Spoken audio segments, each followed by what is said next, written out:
Hello. How's it going, people? Welcome to stream. Welcome. Hope everyone's having a fantastic day, fantastic week, and Premier League action is happening. FA Cup, Copa del Rey final, by the way, is happening today as well. Real Madrid are facing Barcelona. There are talks that if Real Madrid lose, Ancelotti might get sacked and all that stuff. But we are not to discuss this. We are not to discuss all those things. We are here to discuss, of course, Arsenal. And today, it is nuts. Obviously, yesterday on the stream touched upon it a bit, about Nkunku, about Kounde, and then these links. But today we're going to talk about it a bit more. We're going to talk about it a bit more because it looks like it's not concrete per se, but it looks like it's somewhat decent links, so we definitely need to discuss this. We're going to talk about all that. We're going to talk about potential players we could get linked with, or kind of biased way I would like us to be linked with or would like to sign. That will be very interesting for today. I would like to know your opinion. So as well, of course, as always, subscribe if you're new around here, aiming for 500 subscribers as soon as possible. We have hit 470. Thank you so much for that. We are nearly there. Like the stream if you haven't already, and of course, leave your thoughts down in the live chat below so we can tackle them, we can discuss them, and let me know your thoughts on certain topics we are going to discuss, of course, today. It's gonna be an interesting one. I obviously realize that the attention from everything could be away due to the games, because if we look at the games and everything, it's actually kind of insane, because we're gonna kick things off with looking at some games. Here it is. Premier League games that happened today. Chelsea beat Everton 1-0, which you would expect to some extent, but it didn't happen as you would think. They barely beat them. Action Jackson scored in 27th minute. And obviously stats kind of show it but don't show it, so it is what it is. More importantly, when I watch these results, I'm quite intrigued that Brighton beat West Ham 3-2. That looked like a cracker of a game. Newcastle beat Ipswich. Ipswich now officially have been relegated, which we're gonna get to in about 5-10 minutes, maybe a bit even more. But we're gonna talk about certain player we could look at and maybe potentially sign from Ipswich per se, or some other team will. Newcastle are pushing hard for the top 4, which is quite nuts to see and quite amazing to see as well at the same time. For me, the biggest issue is if Arsenal start to fumble the bag, it could get beacons, I'm not gonna lie. In other news, Fulham beat Southampton. Wolves absolutely annihilated Leicester City. Leicester are going down. It's the second year in a row, if I'm not mistaken. I have saved the tweets, don't worry, we're gonna talk about all of that. It's the second season in a row, as Sky Sports are reporting this. As for the second season, all 3 promoted teams have been relegated straight back to Championship. And this is something I don't want to discuss too much on this stream, because it's gonna take way too much time per se. But Premier League, FA, and all these organizations that pretty much have monopolized everything need to do something about this. I'm very sorry, but they need to do something about this. Sheffield went down with arguably one of the worst records, not arguably, but actually one of the worst records in Premier League era. Burnley and Luton Town went down. Luton are still battling, potentially not getting relegated even from Championship at the moment. Ipswich Town is going down. Leicester and Southampton are going down, which again, it's not a good look for Premier League. Because if you look over the years, when you do these predictions for Premier League, right, we're going to look at it once the season is over. We're going to look at mine, and obviously that's also not going to be a pretty look. But you obviously expect at least one team to stay up. There are numerous times in Premier League history when newly promoted teams get promoted, at least one of them stays up. Like on rare occasion it's 2, but at least one stays up. They manage to either secure their spot in Premier League, like Brentford have done it, and other teams have done it over the years, or they at least stay for a year or 2, like Leeds did it, Aston Villa at the time did it. Now they're much more stronger, obviously, but they did it. But it's not that common courtesy that all 3 teams go down. And for me, FA or someone needs to do something about this. Because for me, the grind, the grit, and everything that's happening in the Championship kind of makes Championship the hardest league to get out of. And more specifically, what I mean by that, to get promoted. Because the teams that go up, as you can see in the last 2 years, also are going down, right? They get the parachute payments and all that crap. And now, if you look at it, Leeds are coming back up, which I'm actually quite excited for. I kind of like Leeds, so we'll see. Leeds are looking at maybe sacking Daniel Farke and getting a new manager, so that's a completely different story. But Burnley went down, they're coming straight back up. And Sheffield United as well, they went down and they are in contention to coming straight back up. They're gonna go into playoffs, but again, this is not a good thing. Because odds on and odds on everything, bigger chances than not that all the three teams that are coming up, maybe excluding Leeds, are gonna go back down. And that is actually not a good look. Look at this. Championship. If we look at championship table, it's definitely not a pretty look if you ask me. 100% it's not a pretty look. So we're gonna look at this a bit different. See, Burnley are coming up and Leeds are coming up. That is a guarantee, by the way. That is 100% a guarantee. And if you look now in the playoff situation, Sheffield, Sunderland, Bristol, and Coventry, right? One of those are gonna come up. And if we look at the teams that got relegated, Burnley are coming up arguably as the first or the second team, depending how the games go, basically, for Leeds United, right? Now, Sheffield got relegated, right? There's a chance they're gonna come pretty much straight back up. Like, that is unacceptable. I really hate this situation in Premier League that the teams that come up go straight back down. That for me is really annoying. I'm not gonna lie. As a football fan in general, sorry, I like a good underdog story, right? And who doesn't? Let's be real. Unless it's against Arsenal, obviously. But you always root for the underdogs, at least to some capacity, to stay up. That for me is the biggest worry. Sorry, this is kind of looking kind of chalked. I'm not gonna lie. Let's do it this way. But yeah, it's not a good look, and FA needs to get their finger out of their asses and do something about this. They genuinely need to, because it's not funny anymore. Because it happens year in, year out almost, what it feels like these days. And it's very worrying, I'm not gonna lie, because let's see. Ipswich, Leicester and Southampton are going back down. Odds on, given the team, given the situation, right, and the players they have purchased for this season specifically in Premier League, odds on, Southampton and Leicester at least are going to come back up. Because if Ipswich lose the lap, it's going to be tough for them to replace him.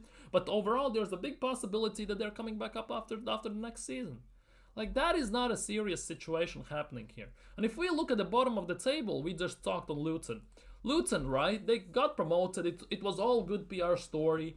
Ancient stadium, pretty much. They need to rebuild it and all that stuff. They got parachute pavements. They're using it to rebuild the stadium properly. But look at this. They need pretty much a win to stay up. Like, seriously, ironically enough, a win gets them from 21st to 18th if the results go in the right places, basically. Like, that is also not a good situation. Plymouth are going down. Cardiff are going down 100%. Hull City is the one that's on the brink of that. One of those teams can easily go down, especially if the results don't go their way. So, yeah, it's weird. I'm very, very weird about this. I kind of don't like it. Remember, Stoke City used to be a lot in Premier League. They are now on the brink pretty much of relegation, only 2 points off. That's also not a good look for them. QPR, remember them in Norwich City. Remember Norwich City and Watford. Those two teams were consistent yo-yo teams in Premier League. Going down, coming up, going down, coming up all the freaking goddamn time. Norwich City actually had a very decent foundation if they actually invested properly to have a team that can actually consistently be about, I would say, 14th to 17th in Premier League, but it never materialized. Same goes for Watford. They have abilities, but they just never did properly anything. So West Brom as well is another team. So it's a weird one. I don't want to talk too much about it. I don't want to take it overall the whole stream. But yeah, it's definitely not a good look for Premier League and everything in general. So we'll see how that goes. But definitely, I'm not the biggest fan of these situations at all. Anyhow, time to talk about Arsenal. Time to talk about Arsenal. And here we go.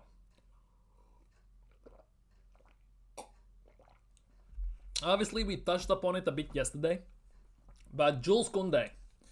Here we go. Jules Kounde, by the way, today most likely is going to start at right back for Barcelona in Copa del Rey final.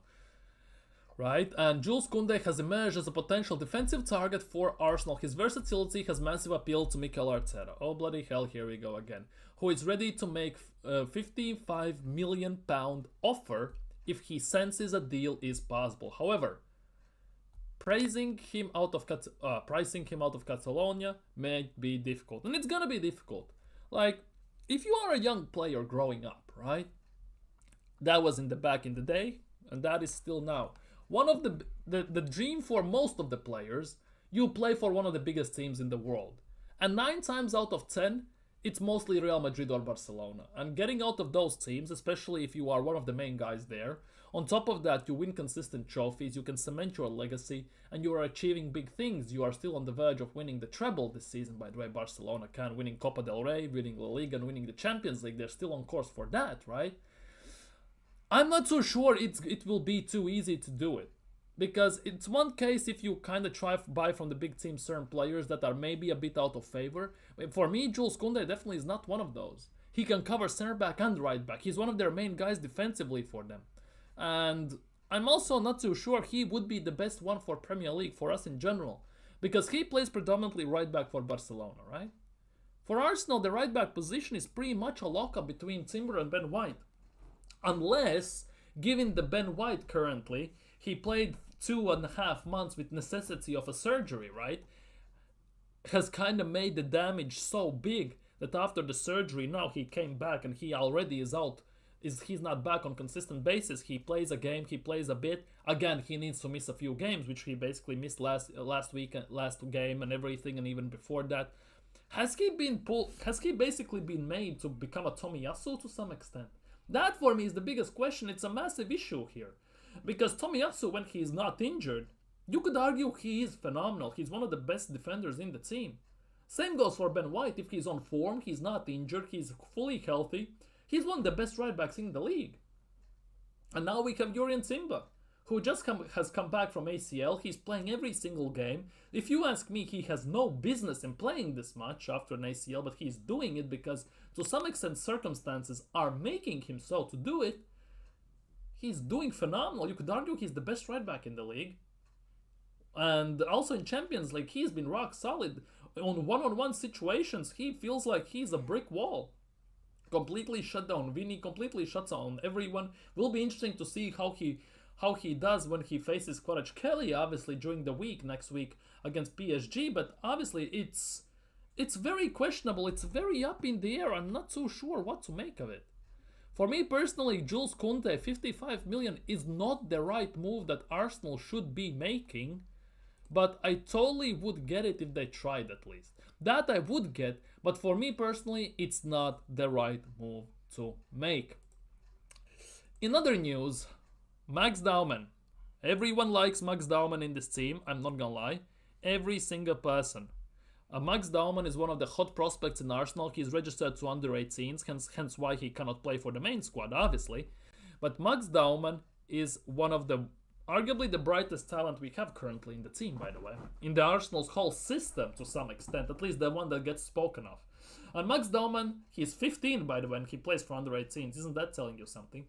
And he's training with our main squad as well in the training. So he, sooner rather than later, is going to get into the first team. And it looks like he's going to be playing. As the Arsenal's under 18 team beat Reading for nothing, right? At Soberelty Training Center this afternoon. Max Dauman scored all 4 goals. And that he is one of those players who is playing with guys who are much bigger than him, much stronger than him. There's no argument about that. But technically, Dauman is so developed that he kind of can mask that situation. And look, he's even the captain. If you look at the picture, he's even the captain for under 18 team as a 15-year-old. Isn't that telling you something? It looks like he might be the successor after Odegaard. Yes, he's 15. Next year, he probably is going to play it for Arsenal's main team to some extent. And I think he could be actual successor of Odegaard because one thing I really like about Max Dauman, right, that he's very forward-driven. It looks like it's one of the things with our most youngsters, right? They're very forward-driven. Even in the cup game, FA Under-18 Cup, when we played Manchester United, they couldn't stop him.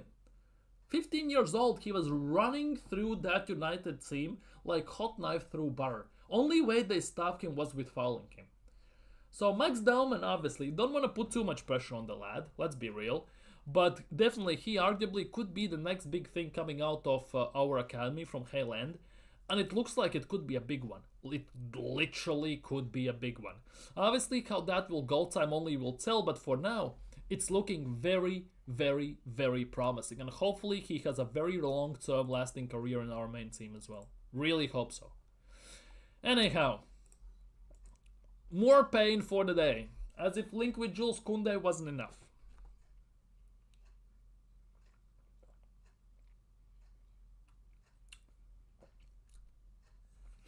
Years go by and nothing changes.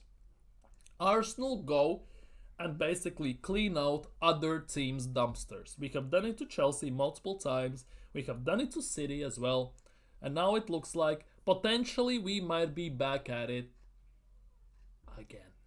And that is something that's really pissing me off. Nkunku is expected to leave Chelsea this summer, apparently. Arsenal and Bayern Munich were both interested in the player in January and are expected to return in the summer, with other clubs also in the race. For me, Nkunku is a no-go, personally, because Christopher Nkunku, I'm not gonna lie, at Leipzig he was massive. He was a very good talent, he was quite fantastic, and he was doing quite a phenomenal job. I'm not gonna lie, I really like the guy there. To some extent, I was kind of annoyed that Chelsea signed him. The issue with this is, with Nkunku in general, obviously he hasn't done too great, right? Obviously in Conference League he's doing much, much better, but the injuries that Nkunku is getting, it's very worrying. Look, he had hamstring, hip, fitness, knee, tore muscle fiber, fitness, torn knee ligament, wrist, COVID, okay, back problems, ankle problems, and groin injury. Quite a few muscle injuries, which for me spells very, very bad things given the circumstances that, well, most of the injuries Arsenal players are getting are the muscular injuries. Given our hard training ground, the intensity of the training, the way we play, wouldn't be surprised if Arsenal signed him and he would become another Tomiyasu or Jesus in our team. That for me is the biggest worry. Even though I really like Nkunku, but not from Chelsea. Like, I think he has dropped off massively, but to some extent, right, this situation kind of breeds Arsenal. Obviously, with Andrea Berta coming in, it gives me hope that we are not going to sign him. Because if it was Edu and if it was Arteta, I kind of would be very scared about this. Because Arsenal have done it before. We did it with Havertz and everyone. People who are rescued. We are like the shelter, basically. We rescued players from toxic environments or unfavorable environments and give them the second chance. Like, Havertz, Jesus, and stuff like that. Nkunku kind of fits the same category. And for me, it's a no-go. In this current situation we are in, the way we are playing, what we are doing, for me, Nkunku is a no. I would have said yes for Nkunku if we would have signed him from the time at Leipzig, potentially. Right now, definitely no. I don't want any Chelsea rejects or anyone like that. Big up Boyton, and exactly, he's saying the same thing. Stay away from any and all Chelsea players. Exactly. That is the one thing. I don't want any Chelsea players here. Let's be real. I don't want any of them near Arsenal. I can sell them some of our trash players. Otherwise, no thank you. Same goes for Nkunde. I also don't want Kounde. I'm just gonna say it again. The big thing is, as I said, I don't trust, right, Defensa Central whatsoever. However, low-key, kinda wish this was true. Low-key, I'm not gonna lie, low-key kinda wish this was true. Because Arsenal would be open to signing Arda Güler, Eduardo Camavinga, and Rodrigo if Real Madrid made them available for sale. A triple transfer would likely cost over 250 million, which seems hella nuts. The issue with this is no striker still, and that for me is the biggest worry. Rodrigo is for the wing. Rodrigo by default, actually for me, is a left winger, which means we actually would cover the left wing spot. But if we are buying a left winger, it means we need to sell someone there. So Trossard, Martinelli, someone of them would be kind of nuts. I would actually be all for it, I'm not gonna lie. And of course, Arda Güler, dude, please, Arsenal, sign Arda Güler. But yeah, 250 million or a bit more for all those three players. Rodrigo 100, 120. Camavinga about 60, 70. And Goulet, get the player from anywhere but Chelsea. Had enough of them. Go right, Aston Villa. Oh, yeah, exactly.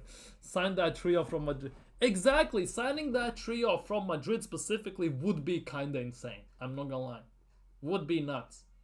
And to be honest, I wouldn't be against that.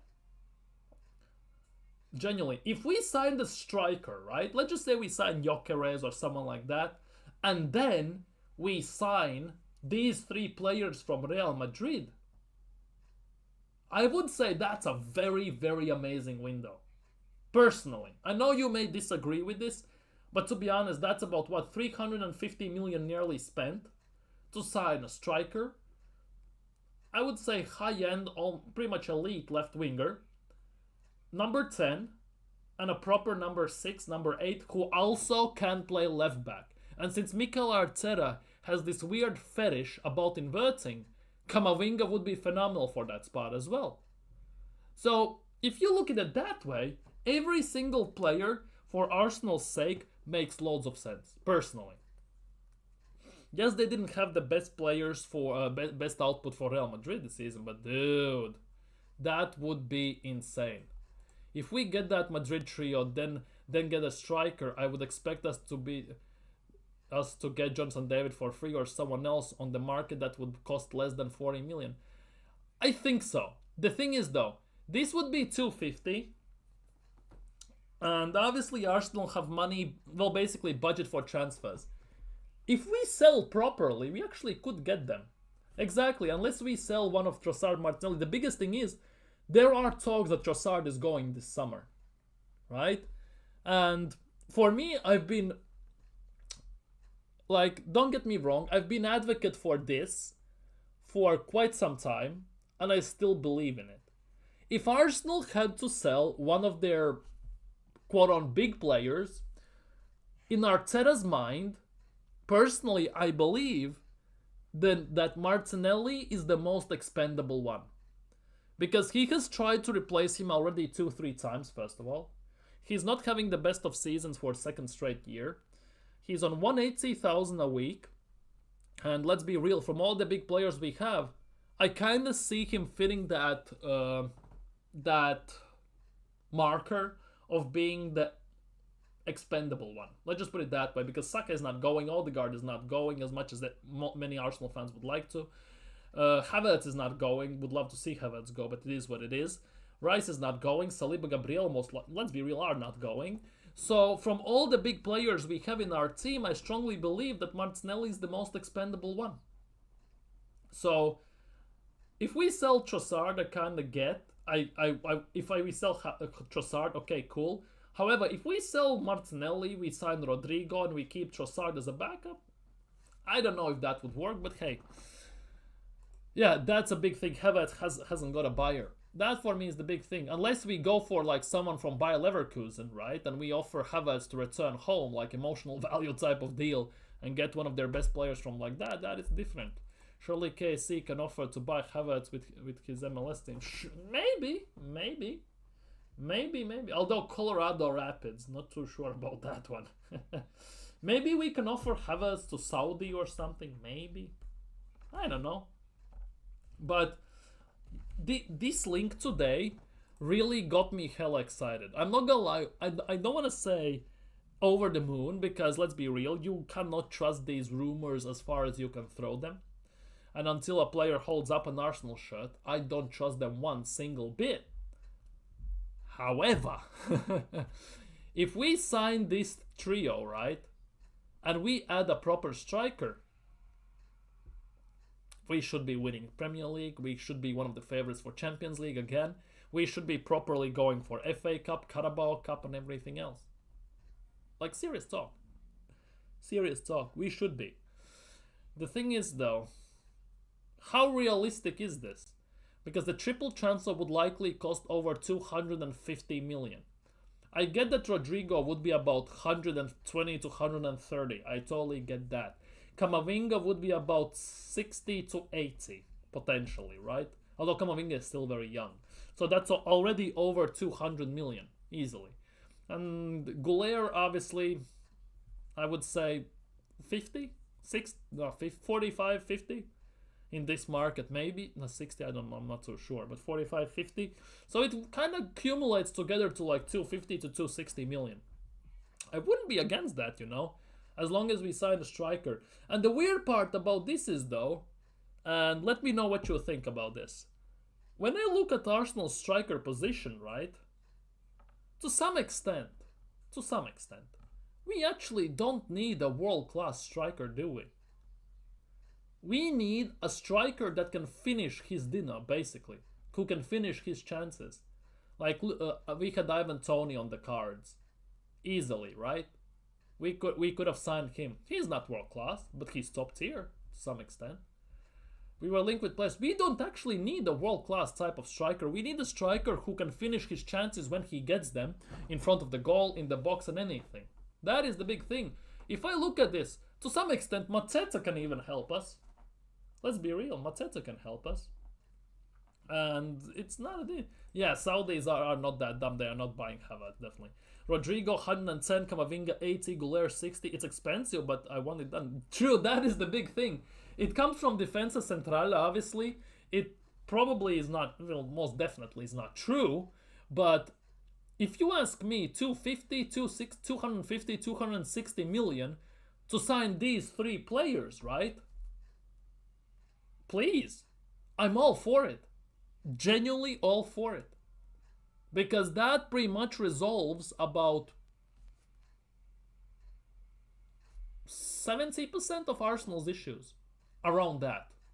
Let's be real, sign a striker, that's about 85% of Arsenal's issues, 90%.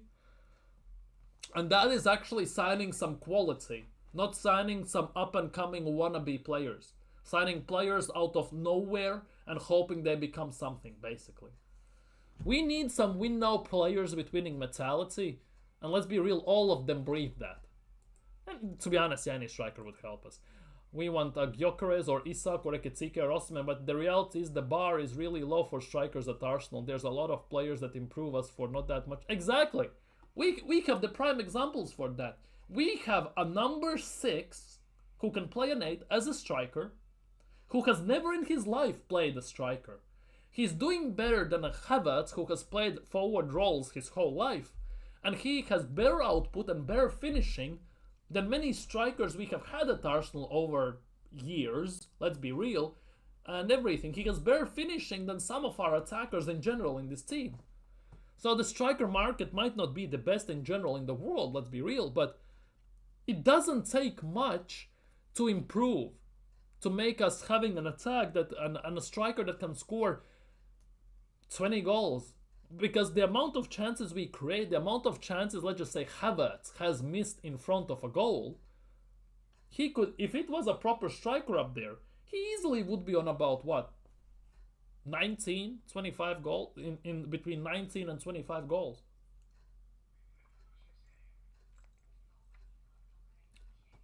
That is the big thing.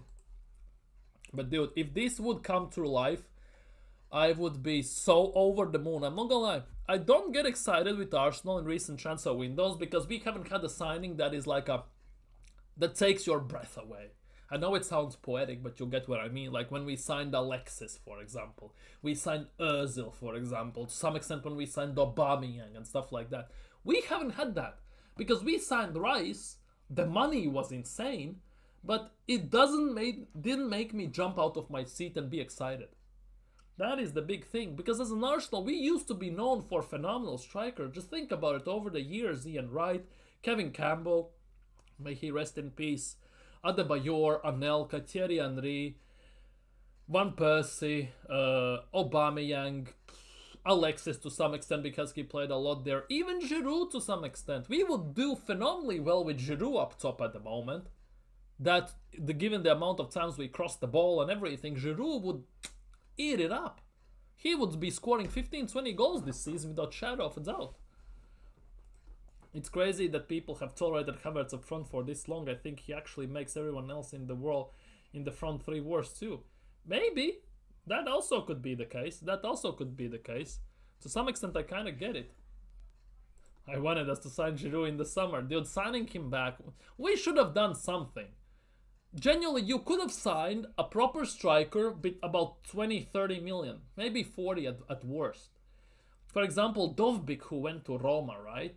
I would have loved to have him at Arsenal, Artyom Dovbyk, who went from Girona. Even Morata was available for what, 15 million? He was available, he was decent. Ivan Toney was available. Oh, he has attitude issues and all that crap. We didn't sign him. There were lots of options available that were not extra expensive, but we just didn't do it. We just didn't do it. Yeah, Giroud would be unreal in this specific Arsenal team because we need someone in the 9 who holds up the ball, distributes the ball, can finish with first touch, because Giroud's first touch finish arguably was one of the best I have seen from strikers in general in the last decade. In the crosses, he's 6'4", so he by default is gonna get to some balls, and everything. He would have been actually quite fantastic. And now that we have seen this graphic, right? Let me ask you this. Where is it? Since Ipswich are relegated, would you take Liam Delap for 30 million? Now it kinda drags in both stories together, right? But let me know. Would you take Liam Delap? I don't think so as well. To be honest, I don't think we're getting Zubimendi as well. Because Zubimendi, the way it's been talked about, the way it's been presented and everything, I don't think so. Because it's not a coincidence that Zubimendi talk, that Arsenal have signed Zubimendi already in February with release clauses, which is the dumbest thing you can ever say, comes straight after we lose to United in FA Cup. We go out, we lose 2-0 in Carabao Cup against Newcastle. And in January window, we sign nobody. It's not a coincidence that few days after, instantly, all of a sudden, Zubimendi has signed, he's coming here. It's total PR. Let's be real, if you're Zubimendi, if I was Zubimendi, right, I would stay in Spain. Best players in Spain predominantly play in the top 3 teams. Atletico, Real, or Barcelona. And if there's any chance you get in those teams, I'm staying there. It's home, familiar environment, same language, close to family and all that stuff. It's just convenient. And to be honest, also, Arsenal are not in a position where Zubimendi comes in. Oh, but he needs a 1 season at least to get adjusted to the league and all that crap. We have no time for this shit. We need, you sign, you perform, you do the output. We need players that do things right now. We don't have time anymore. The window has almost closed for us to win anything. I would take the lab, but I kind of want him coming with someone too, be it Jonathan David or Barrett. Yeah, I totally get that. I totally and utterly get that. For me, the biggest issue with that is we have Jesus still here, and we have technically Havertz here, which means that we will sign 1 striker at best. That for me is the biggest issue. Zubimendi is Real Madrid bound, can't see him landing anywhere else unless Florentino gets cold feet. Yeah, pretty much. The Aura King is back. Calafiori is back. Oh, bloody hell. Oh, bloody hell. Yo, Marlon, thoughts? Thoughts on this? Specifically for Marlon, since he's here. Thoughts on this? Arsenal would be open to signing Arda Güler, Camavinga and Rodrigo for 250 million if Real Madrid made them available. Odds on? Would you sign these 3 for 250 million? Odds on. Tell me you don't. You're already calling someone out. Yo, it's not confirmed. It's from Defensa Central, but it's talking. Sorry. But it's been talked about in the rumor mills about Real Madrid quite a bit, that Arda Güler is not happy with his game time, so he's seeking move elsewhere. Real Madrid want to sell Tchouaméni or Camavinga. It's been talked about as well. And Rodrigo is just out of favor and he also wants a move. There have been somewhat rumors regarding Real Madrid about that, and if they all become available, I would love for Arsenal to sign all 3 of them. I would be over the moon. Anyways, this is according to Daily Mirror. Arteta wants Arsenal to sign 2 forwards in the summer. Ironically enough, it doesn't specify that it should be a striker. So take that as you will. And a bid for Gunners over the line in the title race. Kamavinga would be about 80. Yeah, when Kamavinga is good, he can play left back and he can play number 6, number 8. He can run, which Arteta obviously loves. Since he plays left back, he's decent at left back, also defensively. He can invert, which Arteta obviously has a weird, gigantical fetish for it. So he loves also that. So it's a win-win-win-win-win in all situations. I like Kamavinga, and I don't judge players based on how they played against Arsenal.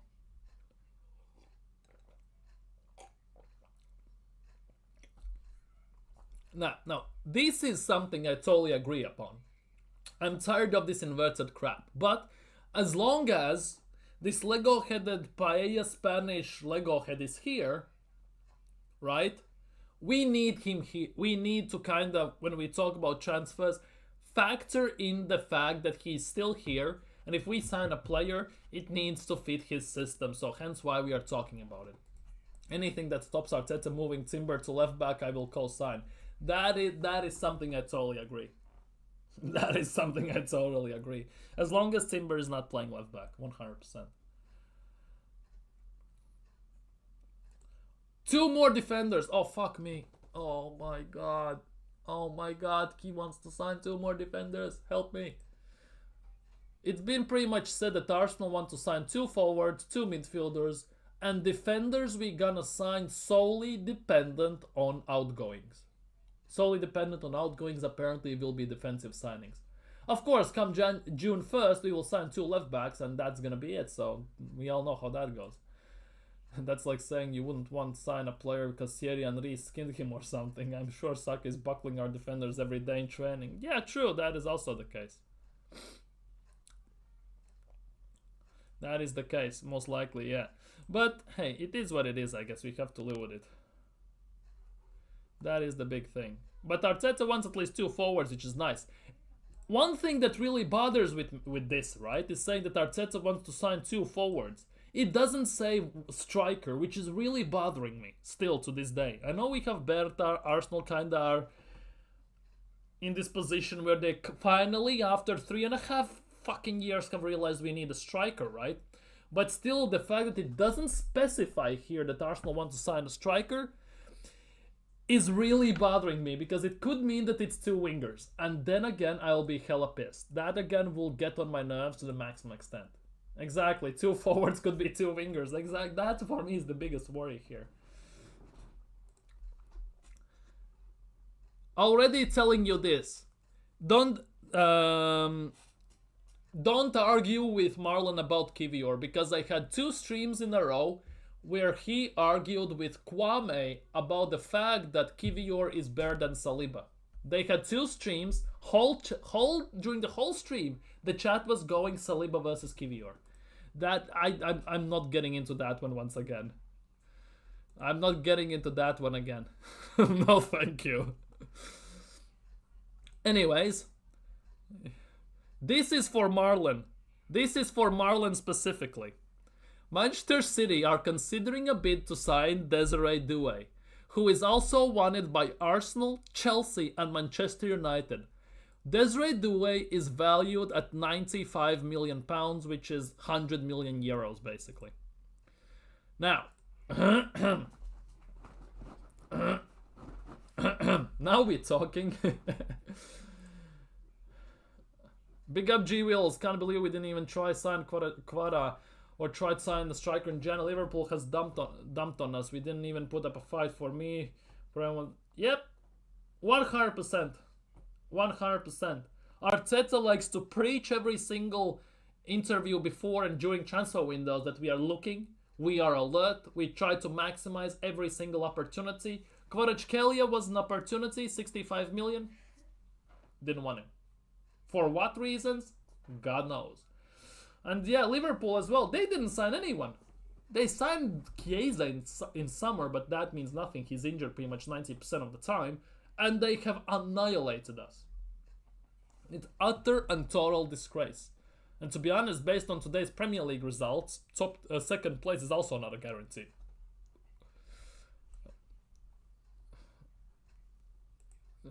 Man, y'all want reindeers, Xavi Simons, Man City. Man City will do that. Man City spent 200 million in summer, or in January, sorry. 100% they will spend 250, something like that in summer as well. 100%. They need a lot to replace. That market opportunity spiel they talk is complete rubbish. Otherwise, they would have been made a bid for COYG and probably offered his mom ownership of a hotel as a sweetener. Probably, yeah. That's the biggest thing.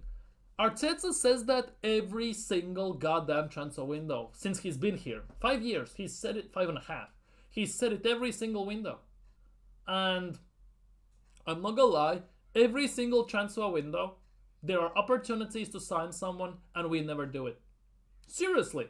There have been countless opportunities to sign some big players and we never ever do it. And he goes to the random team that's around us and then he balls out. He probably dunks on us in Premier League as well or somewhere in the other competitions. And we say, oh, we should get him. We could have gone him. We just didn't at the end of the day. That COYG thing really pissed me off. This January transfer window for some weird reason was very open compared to other January windows. Yet we did nothing. And that really pisses me off. To very high extent. Really pisses me off. I'm not gonna lie. So I guess it is what it is in that regard. But if Arsenal sign, like, wait, let me think. Desiree Doué, right? Maybe. I'm not gonna lie. Desiree Doué for 100. We're signing 250 for those three. I kind of want to get those three. I'm not gonna lie. Anyways, moving on. The lap. That. But yeah. This is still one of the biggest things. Weirdest, biggest things I have seen today. There were real options to be signed in January and the club just sat on their ass and watched the window go by. Yeah, they also they also said that last summer and we didn't sign Tony, Boniface, Dovbik, Morata. Could have even signed Julian Alvarez for the price of Merino and Calafiori.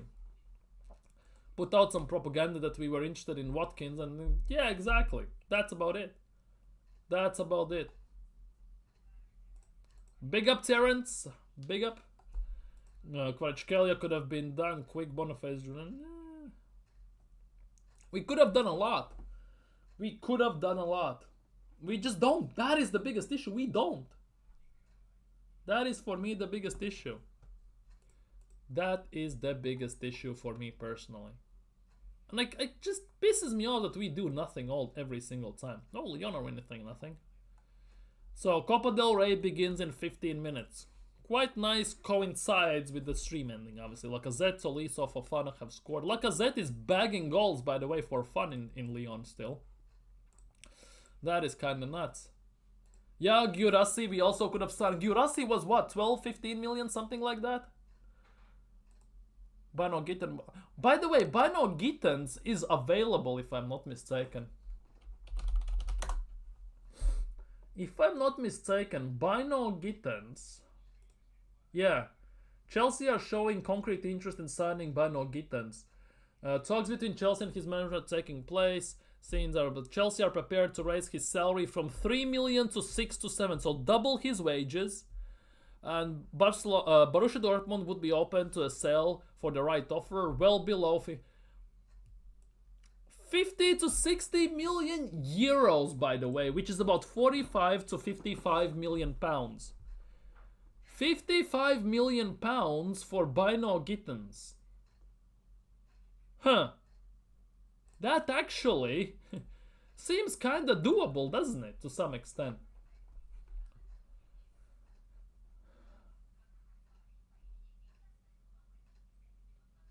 And not getting me on that one. Could have signed Xavi Simons, whose agent his nephew of David D. To be honest, we are still interested in the... if I'm not mistaken, Xavi Simons. If I'm not mistaken. I might be wrong. But Arsenal, I read it somewhere that Arsenal are still... Arsenal are still interested in Javi Simmons. I read that somewhere as well. Right now. Simmons Odegaard swap deal. I would be for that. I would be for that. I would swap Odegaard for Goulet. Would be also for that. Big up my boss. Big up. What about Akliuche is decent. Akliuche looks like he might be going to PSG though.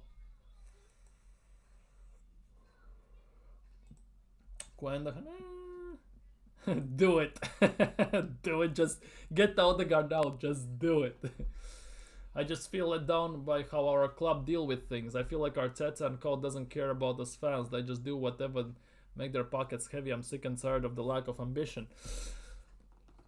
I get that, but it all stems from the ownership. It's been ingrained into Arsenal, I would say, for the last decade and a half, if not more. Let's be real, Arsenal were somewhat decent till end of 2010. Till 2010, basically. Then it all began basically more or less coming up, in terms of these situations when Robin van Persie left Arsenal and he wrote that letter where he basically exposed Arsenal, where he went as a captain to the ownership and Wenger and said that what we're gonna do to improve this team this summer, are we signing big players to get it over the line? And Wenger and ownership said, no, we are not doing that, we still need to pay up debts and everything. And Van Persie had in transfer request. He left and everything. And since then, it has been like that. We are doing everything. Wenger says top 4 is like a trophy. Welbeck comes back from an injury. Oh, it's like a new signing. And all that stuff. And since then, basically, it's been ingrained in pretty much every single Arsenal fan who is basically these days a teenager or in early 20s that top 4 is like a trophy, basically. Success is not measured by trophies and everything. And as long as everyone's happy, we are happy. But Arteta hasn't won a trophy in 5 years. And when Wenger was in this trophy drought, everyone was legitimately, there were fights outside the Emirates, inside the Emirates, before game, after game, Wenger ins versus Wenger outs. There were banners in the stadium, there were planes flying over Emirates with Wenger out signs and everything, regarding the fact that he's not winning trophies. And Wenger got us top 4 on somewhat consistent basis pretty much. But at least he got a few FA Cups here or there. Arteta can't even do that. That is a big issue in that regard. Oh, Pavlidis, that was a steal and a half for Benfica from AZ Alkmaar, by the way. Pavlidis is doing a phenomenal job, to be honest. Sesko's with Mendy, Nico Williams and Juan Garcia. I'm not gonna lie, I don't want either of those at Arsenal. Hot take for everyone watching. Don't want any one of those at Arsenal. The owners are the ones that really don't give a shit. Arteta might catch some heat from but actually a fan of this club wants to see us. That's the thing. Arteta is like Arsene Wenger. Arsene Wenger was highest paid manager in the world. Arteta is one of the highest, top 3 highest paid managers in the world. And both of them basically took heat instead of Cronkies, and they were his shield. And that's what basically they are. They find PR, how to basically muzzle everything away, to make everything disappear. More PR, more new kits and all this stuff just to make everyone happy. So at the end of the day, we all... Because Arsenal fans, the youngest ones, again, the top gooners specifically, have goldfish memory. They basically go game by game basis, or they think that after the season, the past disappears. It doesn't matter that last season we had these issues, this season we have the same issues, next season we might have the same issues, 3 years ago we had the same issues. They just go one by one basis, and it's really bothering. Big up Hendon Gunner, big up my guy, big up, hope you're doing well, hope you're doing fantastically well today. It happened before. Yeah, that's the thing, it happened with RVP, and even before, we always lose our best players because lack of ambition. All the time we sell our best players and we don't replace them. How long did it took for Arsene Wenger to replace, for example, Patrick Vieira? Arsenal in general didn't replace Patrick Vieira for what, a decade? Like, that is embarrassing alone. One of the most important positions on the pitch. Cheap and good option of Gyökeres deal doesn't go through them. Amgard. Seems Marcus Rashford got a hamstring. Another one. Oh, bloody hell. Shame for him, to be honest. He was actually doing very good at Aston Villa. By the way, speaking of Aston Villa and all this jazz.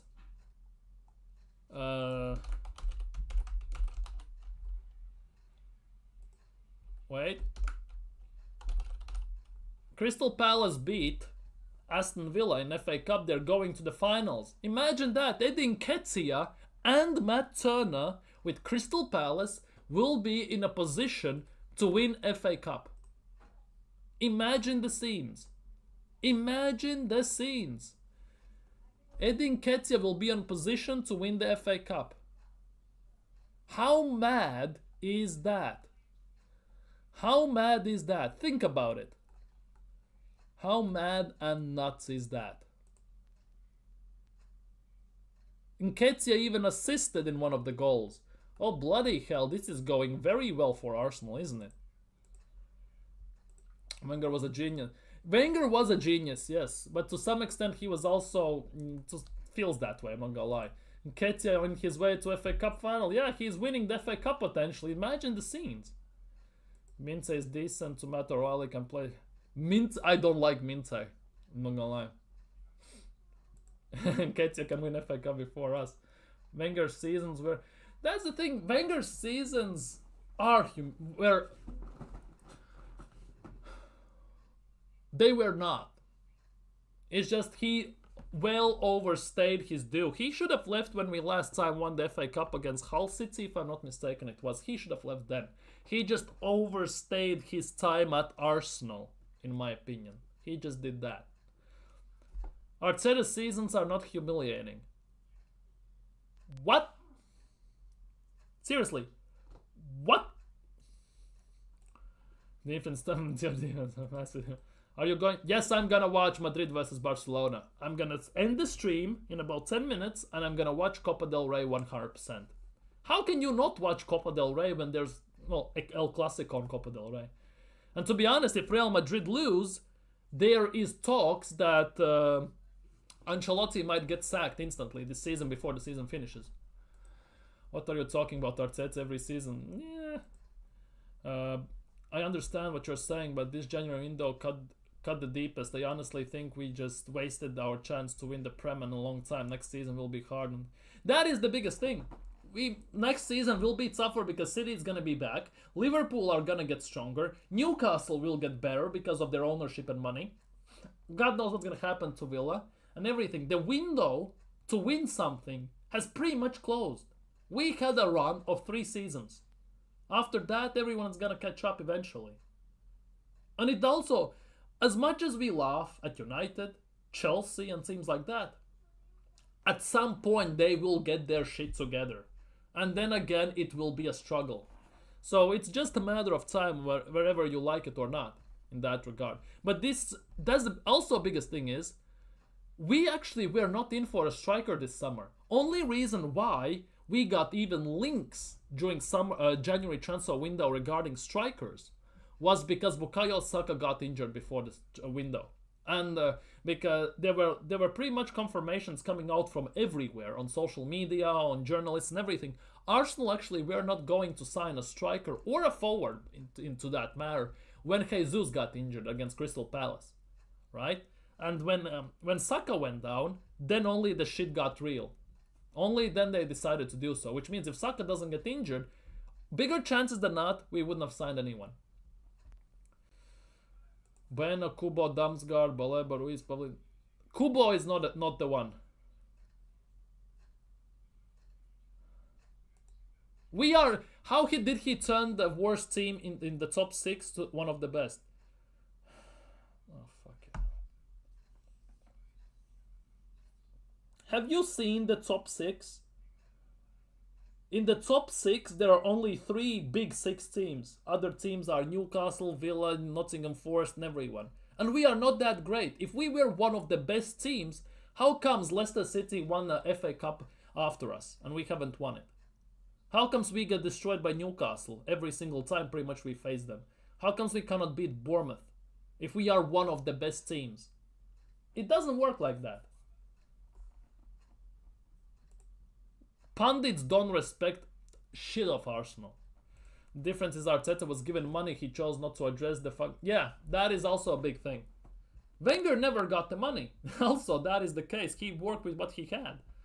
Arteta at least got the money. But Emery didn't get the money, and Arteta and Wenger didn't get the money. Arteta give the money.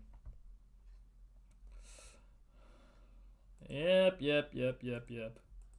Wenger couldn't train a defense in his life. Yeah, that's why we went invincible the last time we won the league. I'm not disregarding the fact that Wenger neglected defense a bit more. But with the defense we have right now, Wenger shouldn't do even that. Yeah, big up Hendon. Listen, hit the like, subscribe if you're new around here, all that good stuff. I don't want Garcia. The rest of that list I would be interested in us signing, but if we had that Madrid trio already, I thought we would want any of Zug. Exactly. That is the biggest thing. That is the biggest thing. I'm not sure Hendon is still here or not. I just wanted to ask him one more question. Just curious. Wenger had to keep selling his best players to keep us going. Arteta has given... Yeah, that's exactly. Wenger had to keep selling. And when he had the chance to replace them, we didn't. Like, Wenger went whole summer without signing an outfield player. Remember that summer when we signed only Percek? Remember that summer? Wenger, who made our club what it is, disrespecting. Exactly. Comparing, like, same goes for George Graham and other managers. Yeah, Nketiah might win a trophy before us. Exactly. Nketiah left Arsenal last summer, by the way. He didn't leave years ago. He left last summer. So there's a possibility he might win it within a year, by the way. That's not even that long ago.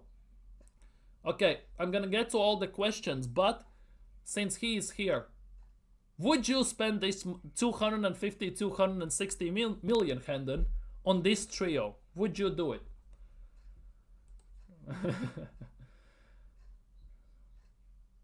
My ex-girlfriend married a dentist. Well, at least her teeth are clean.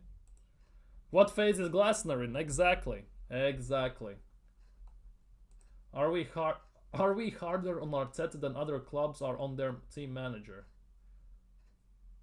To be honest, we may say this one. This is a very relative question. But every single fan base are on their managers more or less. It only depends on expectations. Because the expectations for Brighton compared to Arsenal are genuinely like apples and oranges. We have expectations to win. Brighton pretty much to be as high as they can be. Even though Brighton have never won a trophy ever. Like in that regard. So it is what it is. But we are harsh on Arteta mostly because of the money he spent.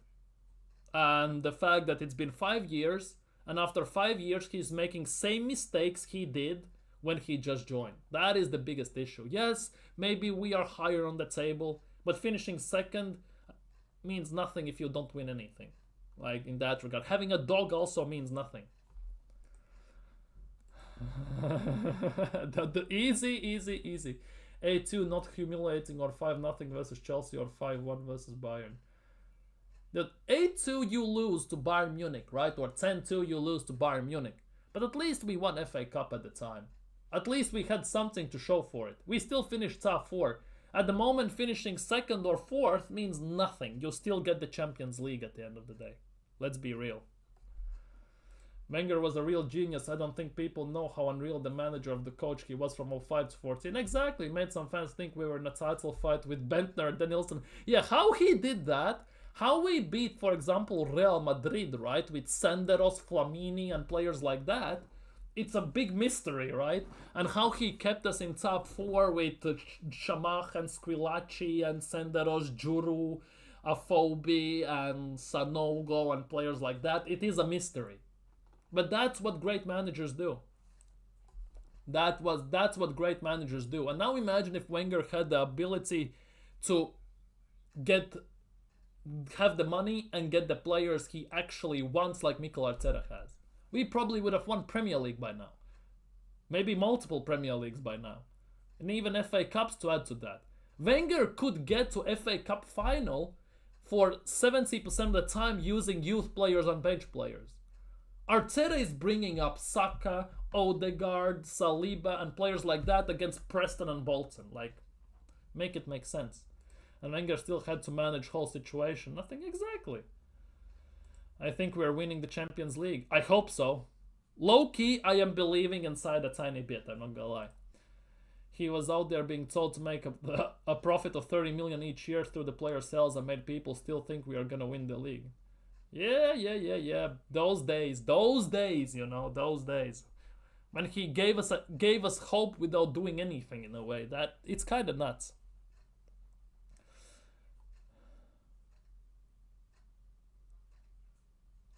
When you're in a weak league, a positive attacking philosophy works. You know that Premier League is a weak league currently, right?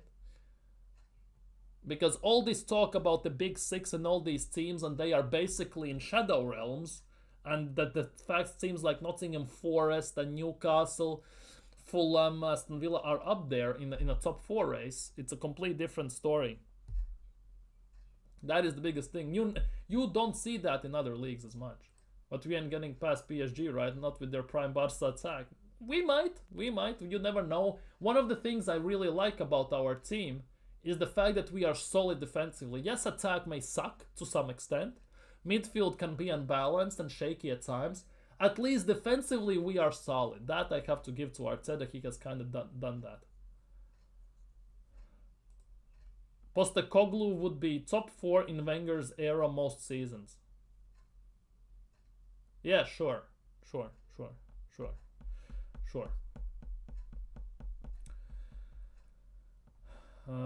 Liverpool should have beaten them. They ain't good as gonna be on the. Yeah, to be honest, Liverpool had a chance. Aston Villa also had them on ropes in the second game, so they are vulnerable. The thing is, PSG needed a reality check, and they got it from Villa and from Liverpool to some extent. So they won't be as easy to be gotten at with Arsenal as they were before, maybe. Potentially. It's just mentality thing. I have so many things to get through. Oh my goodness gracious. Wenger made Arsenal top 3 in Prem. Who must have no... Dude, people don't respect the restrictions Wenger had on him right after this. Yeah, exactly. We had to pay stadium off every single year. The stadium was 25, 30 million a year, something like that, to pay off the debt over 25 years, something like that we paid, right? And he did that still. He did that with us keeping us in top 4 consistently, winning some FA Cups, got us to Champions League final somehow and semi-final and everything. He did those, all those things with having, I'm not gonna lie, mediocre players. Yep.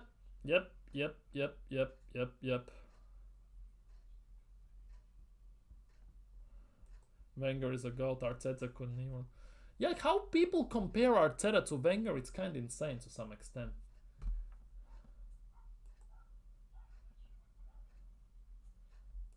Wenger is our goat because we have low standards. Oh bloody hell, I'm not even gonna justify with that answer, I'm sorry.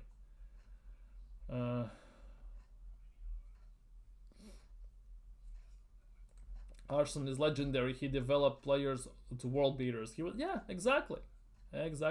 Probably would spend on that trio. We spent 260 million on much worse before. Savage, Fabio, Kiviors, Calafiori, Lokonga, Cedric, Randall. To be honest, yeah. Think about this. How we went, for example, to Porto and got the worst midfielder we can get. We go to Portugal. Instead, for example, we go to Portugal. And we sign Fabio Vieira instead of João Neves from Benfica. We go to sign a left back from Portugal. Instead of Nuno Mendes, we sign Nuno Tavares. Like, maybe they missed the last name or something. How does that work even? Like, make it make sense. I forgot about Wenger's cup runs with the academy grads. Never talked down this manager. And real manager, we've had this. Yeah, that is the biggest thing. Exactly. That is the biggest thing. Wenger was something unique and something special, and the fact that Arsenal have done it before, it kinda, for me, one of the biggest things is that how to say this, big part of Arsenal's fan base, to some extent, right, have not seen any other manager pretty much besides Wenger and Emery. For the whole time they grew up, they only saw Wenger. And for me, the biggest thing is I kind of get the feeling that they think that manager should be at the club for 10 plus years, like Wenger did for 20 plus. And that is a very big misconception. Like, in the time Arteta has been at Arsenal, right? For example, Carlo Ancelotti managed to be signed at Real Madrid, win stuff, get sacked, 2 seasons passed, and get signed again. Make it make sense. We had chance to sign Ancelotti twice. Shit. The year we signed Emery and the year we signed Arteta. We had a chance, for example, to sign Ancelotti twice and we didn't.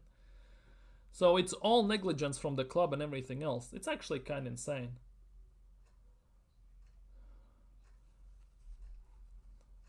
I see he doesn't rate Ancelotti. No. That's enough for today for me. Seriously, that's enough for me today. But anyways, he's a win now manager. He's the most decorated manager in Real Madrid's history. He has won more than many managers will win their lifetime together.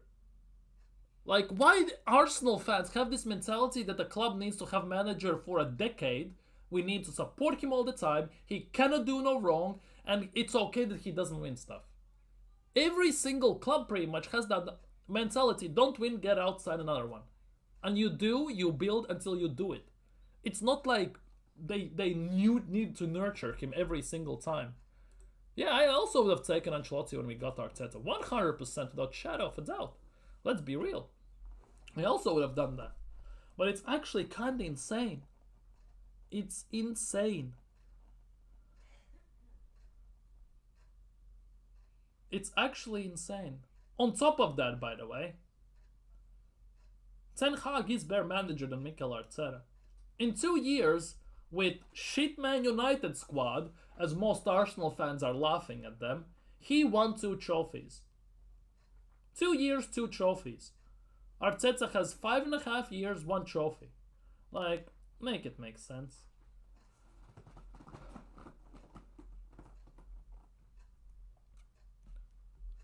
Copa del Rey. Okay, big up Hendon. Big up, I'm gonna go watch it as well.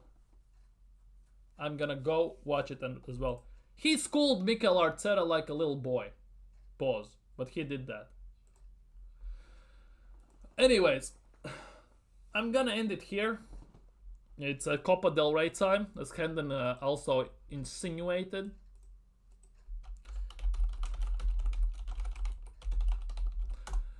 Already he insinuated that, so we gonna go and look at that as well in a second. I'm gonna go watch La Liga. I'm gonna go watch La Liga and all this stuff because I want to see. I genuinely want to see how he does and what he does in general with those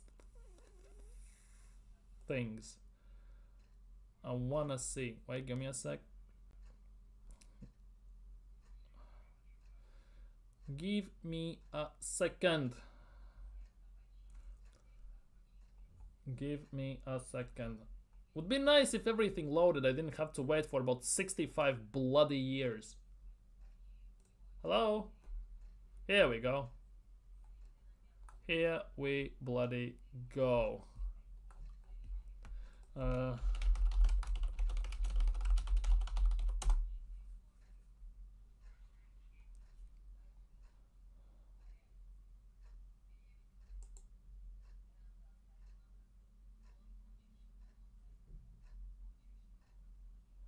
But yeah, Copa del Rey has begun.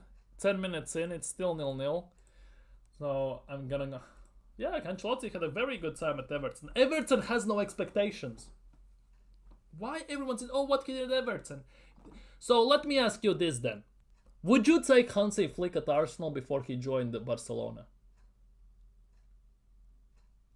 Like, seriously. Don't tell me you were expecting Ancelotti to win the league with Everton. Exactly. Like, there are clubs and there are expectations for those clubs. Like I said before, comparing Arsenal's expectations and Everton's expectations is like comparing apples to oranges. They're never gonna be the same. You have to look at the club. Emery at Sevilla had zero expectations. Let's be real, get top 4 and everything. He won Europa League 3 times in a row. Like, seriously. And then he won it later with Villarreal, where he beat Manchester United, and the next year got to the semi-finals of Champions League and almost relegated Liverpool in the semi-finals as well. Like, there are things to this stuff. There are levels to this stuff. Let's be real. There are levels to this stuff. But yeah, anyways. I think I'm gonna end it here, since I'm not receiving answer from Tibbs about Hansi Flick. So for today, I am out. Have a nice evening. If you haven't already, smash the like, subscribe, hit that bell, all that good stuff. I see you all tomorrow. For today, I'm gonna go watch Copa del Rey, gonna relax, gonna chill, and have a nice evening. See you very, very, very soon.